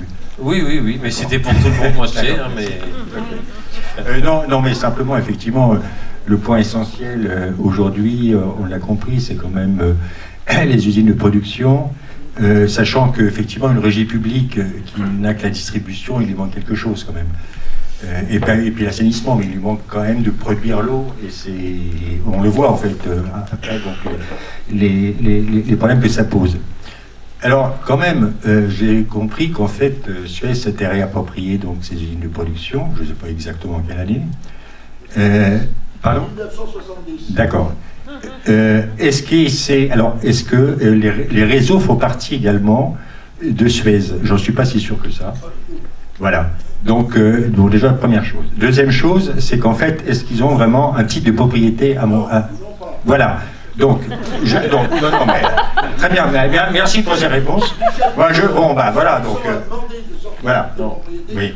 Donc, aujourd'hui, Suez est incapable de fournir les titres de propriété de cette usine. C'est pour ça qu'effectivement, au niveau juridique, je dirais que même, pas seulement au niveau... ça c'est très bien d'ailleurs que vous agissez au niveau juridique, mais même, je me demande si on ne pourrait pas le porter au niveau européen. Porter au niveau européen, sachant qu'actuellement, il y a quand même pas mal de directives sur l'eau, et je pense que ça serait également une bonne chose. Alors bien sûr, ça, il faudra qu'il y ait une mobilisation, je pense, populaire pour appuyer les élus, les actions que vous faites. Et ça se prend pas. Enfin, ça se fera effectivement. Bon, nos maigres associations comme effectivement Aglo-CPS ou encore au public Orgesol, mais plus loin. Donc, je pense que là-dessus, Attaque peut faire effectivement des choses. Je pense également à d'autres associations. Si on met le paquet, si à l'appui, il y a également ensuite une pétition générale et qui aille au-delà, je pense qu'en fait, il faut vraiment amener aujourd'hui quand même une mobilisation populaire là-dessus. Juste un dernier point, quand même, c'était sur, et je terminerai là-dessus très, très rapidement, vous avez parlé quand même, j'étais surpris que vous me sembliez assez optimiste sur la communauté Paris-Saclay. J'espère que vous allez me faire changer d'avis, mais quand même, sur le point, la stratégie de quand même communauté Paris-Saclay, puisqu'on parlait des régies publiques, eh bien, depuis 2017 qu'on se bat, sa stratégie, ça a été de renouveler à chaque fois, en fait, un contrat DSP à échéance. Ils ont fait un premier lot donc, en 2018, donc on a fait effectivement des recours. Et une fois que le premier lot de 10 communes sur 22 qui étaient à Suez, ensuite, après, c'était difficile de ramener derrière. Donc après, comme ça, au fur et à mesure, la fin des contrats, DSP, DSP et DSP. Et pourquoi ? Et le but, effectivement, c'est qu'ils s'arrangent pour que toutes les DSP, les nouveaux contrats qui sont renouvelés, s'arrêtent en 2030 pour ensuite faire un contrat unique pour l'ensemble en fait, des communes. Donc ça, c'est un peu la stratégie déjà au niveau. Alors, je dirais que vous avez la chance, effectivement, d'avoir eu donc, justement des élus qui les défendaient. Et les quelques élus, je dirais, il y en a très peu, moi, il y en a quand même, au niveau de la CPS, mais ils sont complètement minoritaires, donc c'est pas du tout, je veux dire, le même rapport de force. Deuxième élément, quand même, également sur la CPS, et ça a été dit effectivement tout à l'heure par Michel Bisson, c'est que ils sont jamais rentrés au syndicat, quand même, du Sud francilien. C'est qu'en fait, ils sont observateurs, et la réponse qui a toujours été faite, c'est de dire oh là là, on ne sait pas où est-ce qu'on va, il va falloir que... Non, ça veut dire qu'en fait, une chose, c'est qu'ils ne veulent pas surtout mettre le bras de fer. Donc, moi, je suis un peu pessimiste là-dessus, j'espère que vous allez effectivement peut-être les convaincre, il faut absolument les convaincre, mais ça sera dur quand même. Donc, la bataille est là aussi. Merci beaucoup. Moi, je suis de la coordination Île-de-France, mais vous allez le comprendre dans ce que je vais dire. Même si j'habite Villeneuve-le-Roi, mais ce n'est pas à ce titre-là que je parle ce soir. Mais j'ai eu l'occasion de participer il y a quelques jours, il y a une semaine de cela, à un débat public sur la nouvelle régie qui s'appelle Réseau, et le débat public était à Morangis et rappelait et rassemblait les deux maires, les deux villes de Morangis et de Paray-Vieille-Poste. Et moi j'étais là pour intervenir au nom de la coordination aux Île-de-France. Les premiers mots de Brigitte Vermillet, la maire de Morangis, la première phrase qu'elle a dite, parce que le directeur de la régie lui demandait pourquoi vous décidez de passer en régie publique, sa première phrase, ça a été, eh bien comme cela, on n'aura plus à verser des dividendes à une société privée. J'ai cru que Mélenchon venait de parler. Brigitte Vermillet, Brigitte Vermillet, non mais on va pas parler bref. J'aurais pu dire Georges Marchais, mais il n'est plus de ce monde, quoi, hélas. Donc en tout cas, cette phrase-là est extraordinaire. Ça démontre totalement que c'est plus une question idéologique aujourd'hui. Et tout le reste des interventions des deux maires était vraiment dans un sens, ils utilisaient des expressions bien communs, voilà. Donc il y a bien des choses qui ont changé. Ça s'appelle la bataille culturelle. Il y a bien des choses qui ont changé, mais quand même, à côté de cela, mon intervention elle a forcément posé quelques petits soucis. Quand on parle de mètres cubes gratuits, là, il n'y a plus tout à fait le consensus. Quand on aborde la question des abonnements, il n'y a plus tout à fait le consensus, mais il y a des vraies interrogations. Sur Paray-Vieille-Poste, l'abonnement est à plus de 70 €. Sur Morangis, il est à 30 €. Et donc les gens dans la salle découvraient que pour le même service, ils avaient des abonnements à des tarifs complètement farfelus, quoi. Donc tout cela, moi, je termine là-dessus, amène à ce que pour les associations, pour les habitants, mais pour les élus également, il y a une grosse réflexion à mener sur les questions de tarification, sur les questions d'efficacité sociale et écologique, effectivement.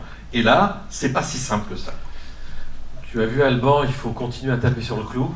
Parce que Madame Vermillet, elle est vice-présidente du conseil départemental de l'Essonne. Aussi. Et donc, voilà, cette bataille avance beaucoup. C'est vrai que depuis tout à l'heure, on parle d'eau, de biens communs, de marchandisation de l'eau. C'est vrai que tout à l'heure, Jean-Jacques Grosso, il parlait du contrat de concession. On n'a pas évoqué les chiffres, mais les chiffres, c'est 4,3 milliards sur 12 ans, la concession. Donc là, il y a Suez qui va aller jusqu'au Conseil d'État pour essayer de faire sauter le contrat. Donc 4,3 milliards sur 12 ans, ça représente une somme, je pense que personne ne s'en rend compte. Donc on est vraiment dans une marchandisation, dans un business de l'eau qui ne devrait pas avoir lieu. Moi, ma question, c'est est-ce que dans les années à venir, si on arrive sur un ogre, on va dire, on va l'appeler comme ça, qui rafle tout le marché, est-ce que on sera voué à avoir zéro marge de négociation? Est-ce qu'on sera voué à subir les prix qu'aura fixé, admettons, Veolia s'il rachète l'ensemble des contrats? Si on s'en souvient, je crois que c'était en 2019, Veolia, ils étaient contre la loi d'interdiction de couper l'eau en cas d'impayé ou de diminution des débits. Ils étaient pour qu'il y ait des coupures d'eau chez les habitants. Donc moi, ma question, c'est est-ce que dans les 10-15 prochaines années, il se peut qu'on ait un ogre de l'eau et qu'on puisse plus avoir de marge de manœuvre. On propose une dernière question. S'adresse à un public qui, je le crains, est peut-être parfois pas au niveau de comprendre tout ce que vous avez présenté. Donc moi, je me proposais de faire un témoignage très simple et très rapide. Voilà, quand j'ai connu l'association, non, pas l'association, un atelier citoyen pour l'eau publique, donc moi j'habite Sainte-Geneviève-des-Bois, et qu'on a été conduit à finalement créer une association pour le Val d'Orge à l'époque. Il a fallu vraiment communiquer pour faire entendre notre volonté de sortir d'une DSP et passer en régie publique. Et pour nous faire entendre, ça a été très compliqué. Il a fallu qu'avec les membres de l'association, on porte un t-shirt bleu avec un gros robinet dessus, là, et puis qu'on aille à la sortie des conseils municipaux et des conseils d'agglo, parce qu'on avait vraiment les élus contre nous. Et avec certains qui ne savaient même pas ce que c'était qu'une DSP, ils étaient élus, ils ne savaient même pas de quoi on parlait, et d'autres qui nous méprisaient vraiment beaucoup. Et à la fin de cette bataille, on a obtenu donc la carte T dont parlait M. Rio, et qui nous a permis de faire une consultation publique, je passe plein d'étapes, et pour finalement s'apercevoir qu'un petit peu informé, parce qu'on allait au marché, on donnait des tracts, on mettait des tracts dans les boîtes aux lettres, je ne dis pas combien de milliers de boîtes aux lettres on a fait avant cette consultation publique, et on a quand même réussi à ce que les gens soient informés, répondent assez massivement à la consultation publique et répondent, je crois sur la Circo, Pascal, 75%, 78 même. 78% pour une régie publique. Donc là, les élus ont changé leur fusil d'épaule et puis ça s'est fait. Alors, je voudrais parler des arguments des gens qui avaient du mal à comprendre de quoi il s'agissait, mais quand on parlait du porte-monnaie, c'était clair, ils étaient à fond. On avait une résistance assez importante sur « mais vous vous rendez compte, vous allez envoyer au chômage tous ces gens qui travaillent pour Suez ou Veolia ». On disait non, pas du tout, parce que ces gens vont continuer de travailler, simplement ils seront employés en régie publique. Et effectivement, quand on les a consultés, quand j'en ai rencontré qui faisaient des travaux dans la rue, etc., ces gens étaient plutôt contents, j'espère qu'ils le sont toujours, de passer en régie publique. Et pour ce qui me concerne, moi j'ai une facture qui du jour au lendemain a baissé sur Sainte-Geneviève-des-Bois de 30%. Donc avec tous ces arguments-là, Il me semblait évident qu'il fallait continuer la bataille pour ce qui est de la production. Et Pascal, pour la régie, nous entraîne dans ce combat. Mais moi, je croyais que ça serait super facile maintenant. Maintenant, on a un syndicat mixte avec plein d'élus, même de droite, qui sont pour ce changement de fonctionnement. Mais moi, ce que je crois qu'il manque beaucoup, pour notre circonscription, notre agglo en tout cas, je pense qu'on a vraiment un manque de communication, mais qui est énorme. Les gens continuent de ne pas comprendre de quoi il s'agit, les gens ne savent pas.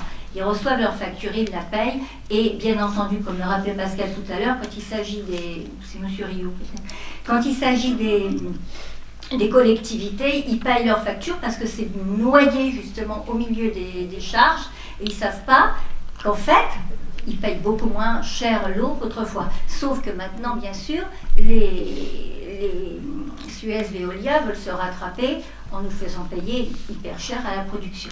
Et c'est là que j'en viens peut-être à une question. Est-ce qu'on ne peut pas relancer une carte générale? On est les demandes. Alors déjà oui, mais nous on est les. Il y a un problème d'offre et de demande. Mais eux ils nous offrent l'eau. Mais si nous on ne la prenait pas, ils ne pourraient pas la vendre. Donc est-ce qu'on n'a pas ce levier d'action sur le prix, parce qu'on est les seuls consommateurs. Ils ne peuvent pas la vendre à d'autres pays, l'euro, là. Mais il faut arrêter de se laver et de boire, alors. Non, c'est pas ça. Faut la payer au prix. On a quand même un pouvoir sur la négociation du prix de l'eau, me semble-t-il. C'est une question que je pose. Jean-Jacques il dit qu'il faut acheter des bouteilles, mais du coup ça pose pas de problème. Alors, moi je vous propose qu'on termine. Je propose qu'il y ait une prise de parole d'abord des élus, puis on va laisser les citoyens et la coordination de l'eau et attaque les derniers mots de la soirée. Ça vous dérange pas? Moi je réponds juste à une question qui m'a été posée tout à l'heure, parce que je ne vais pas faire mon politique qui oublie les questions, par Jean-Pierre sur Coca. On espère changer de modèle. Aujourd'hui, Coca pompe dans la nappe phréatique.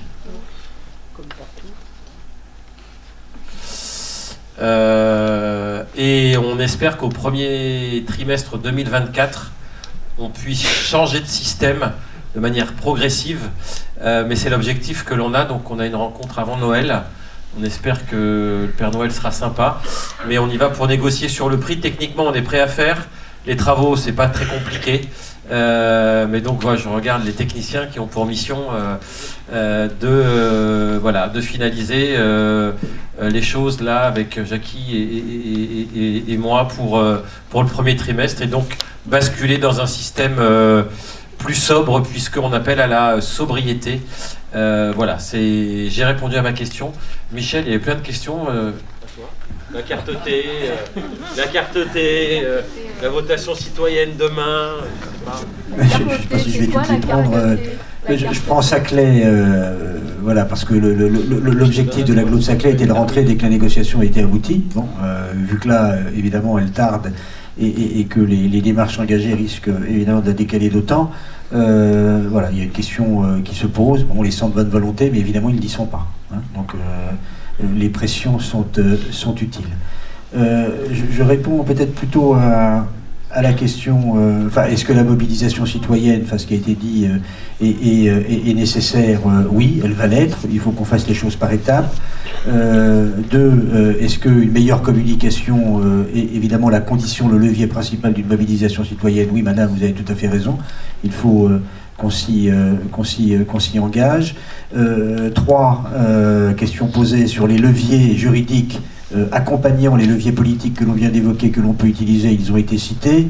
Il y a à la fois la saisine de l'autorité de la concurrence, et puis le fait de contester la propriété de l'ensemble des réseaux, que ce soit des réseaux structurants ou des réseaux qui le sont un peu moins. Donc ça, ce sont des chantiers que nous allons engager, qui nécessitent quand même évidemment quelques études préalables avant de les lancer, parce que le souhait, c'est de faire en sorte, à la place où nous sommes, d'avoir le maximum de chances de gagner, quoi. Voilà. Et donc de ne pas partir trop la fleur au fusil. Donc il faut impérativement avoir un travail le plus fin possible, même si ce travail-là coûtera évidemment un peu d'argent. Je finis sur la question de Ganesh. Est-ce que l'ogre mangera, je dirais, la totalité de la compétence eau, pour le dire ainsi? Ma conviction profonde, c'est non. Non, parce que le politique reprend le dessus et de toutes les manières sera contraint à prendre encore plus le dessus. Qu'est-ce qui nous arrive dans les années qui viennent? C'est bien sûr le réchauffement climatique qui touchera la France en termes de degrés un peu plus que d'autres pays, avec notamment 4 conséquences majeures. La première, c'est les canicules et donc le nombre de décès un peu plus conséquent. Celle-là est importante mais ne concerne pas l'eau. Les 3 autres concernent l'eau.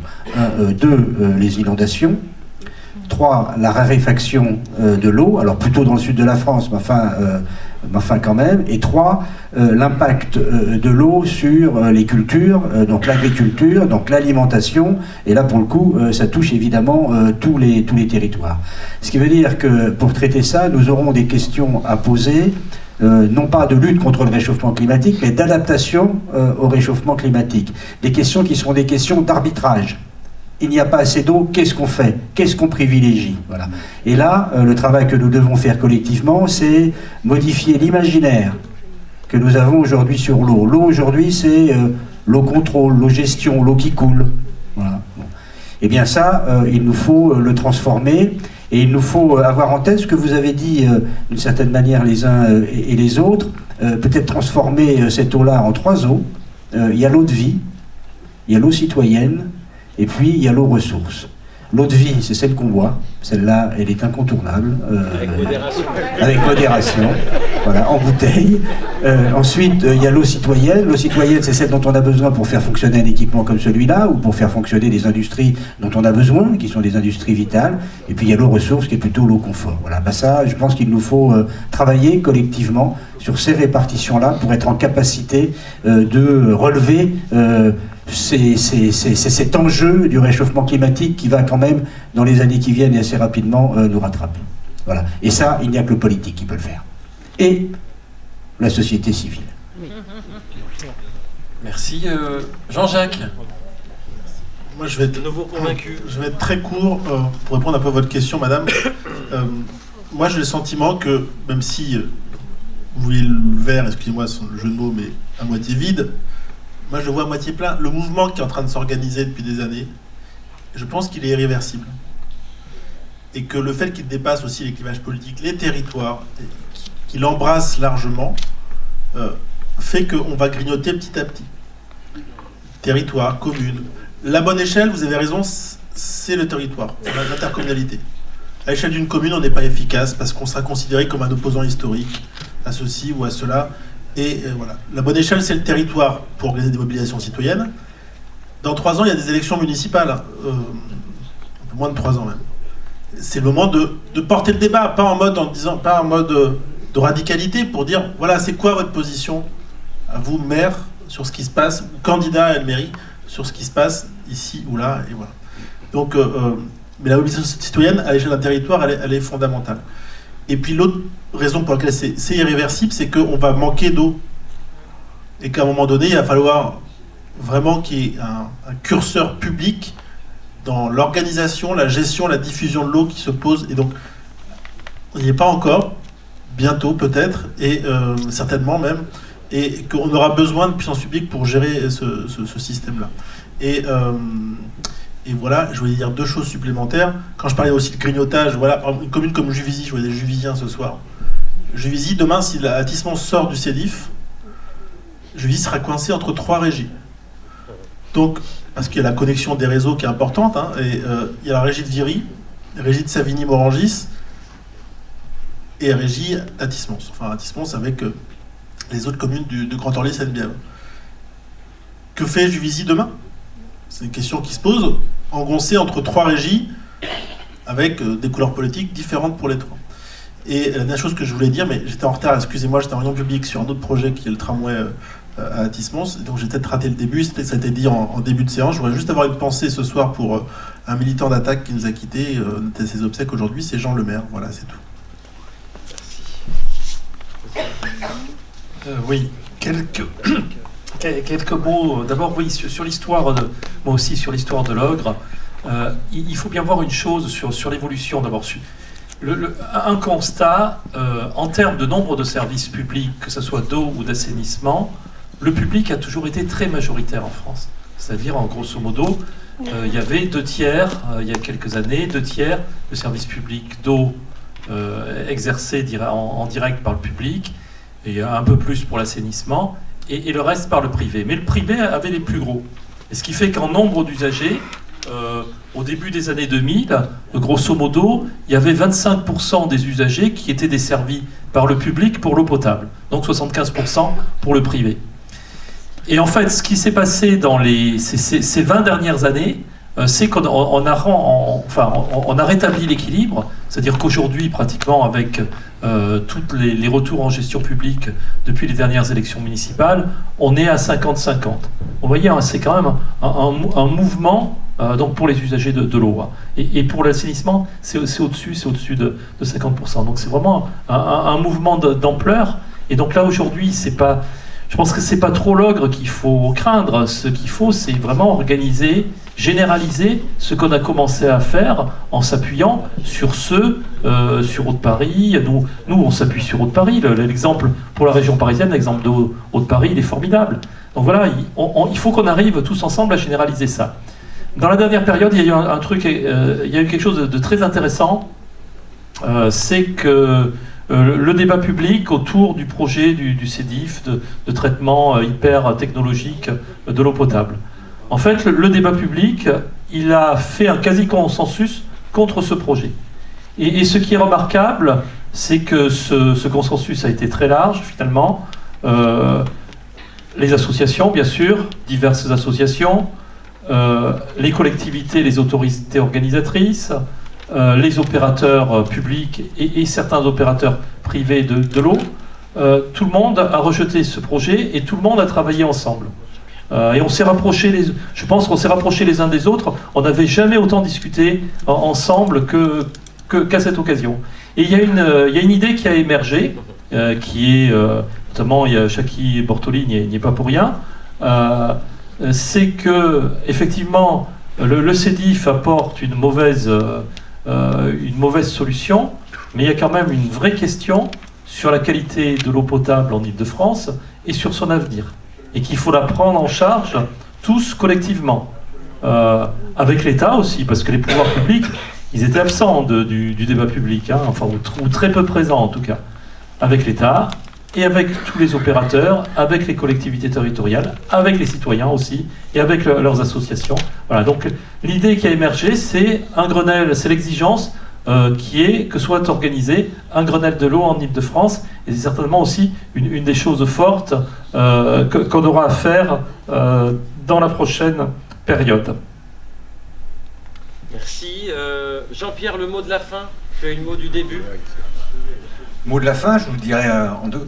Engagez-vous dans les associations, parce qu'on a abordé plein de choses. On n'a pas été au fond, il faut des heures et des heures de débat, il faut travailler à tout ça. Et la seule façon de le faire, c'est rejoignez les associations citoyennes. Attaque si vous le voulez, mais d'autres, ça c'est votre problème après.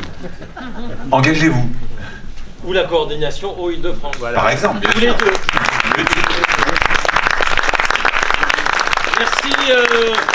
Merci beaucoup pour votre présence et bonne fête de fin d'année.